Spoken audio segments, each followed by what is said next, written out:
गौतम बुद्ध की ऐसी परख आपके जीने के नजरिया बदल देगा। गौतम बुद्ध एक बार अपने शिष्यों को उपदेश दे रहे थे। उनके शिष्यों में एक ऐसा शिष्य भी था जो किसी से कोई बात नहीं किया करता था, शांति से बैठ जाया करता था।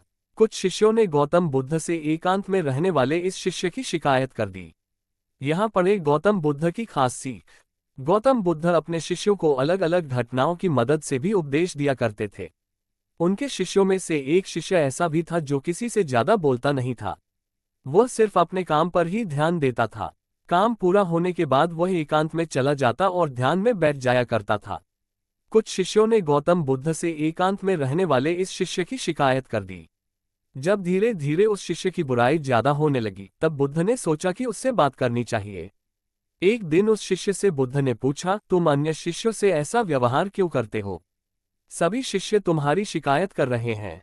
शिष्य ने ध्यान से महात्मा बुद्ध की बात सुनी, फिर क्षमा प्रार्थना के स्वर में उनसे बोला, तथागत, मैंने ये तय किया है कि जब तक आप यहाँ हैं, मैं आपसे एकांत और मौन का महत्व समझ लूं। आपके बाद मुझे इन बातों को कोई और कैसे समझाएगा? उस शिष्य की ये बातें सुनकर बुद्ध को भी आश्चर्य हुआ। वह उसका आशय तो तत्काल समझ गए, उसकी साधना और लगन की गहराई से प्रभावित भी हुए, लेकिन उससे कुछ और नहीं बोले। उसके जाने के बाद बुद्ध ने अन्य शिष्यों को समझाया, तुम सब ने इस एकांतप्रिय शिष्य की गलत शिकायत की है। तुम लोगों ने उसे जाने बिना उसके बारे में अपनी गलत राय बना ली। तुमने देखा कुछ और, समझा कुछ और। हमें किसी भी व्यक्ति के लिए जल्दबाजी में कोई राय नहीं बनानी चाहिए। पहले उस व्यक्ति से मिलें, उसकी गतिविधियों को देखें। हो सके तो उससे संवाद के जरिए उसकी गतिविधियों के पीछे के भाव को समझें। उसके बाद ही किसी नतीजे पर पहुंचना चाहिए। बुद्ध की बातें सुनकर सभी शिष्यों को अपनी गलती पर पश्चाताप हुआ। उन सभी ने एकांतप्रिय शिष्य से माफी भी मांगी।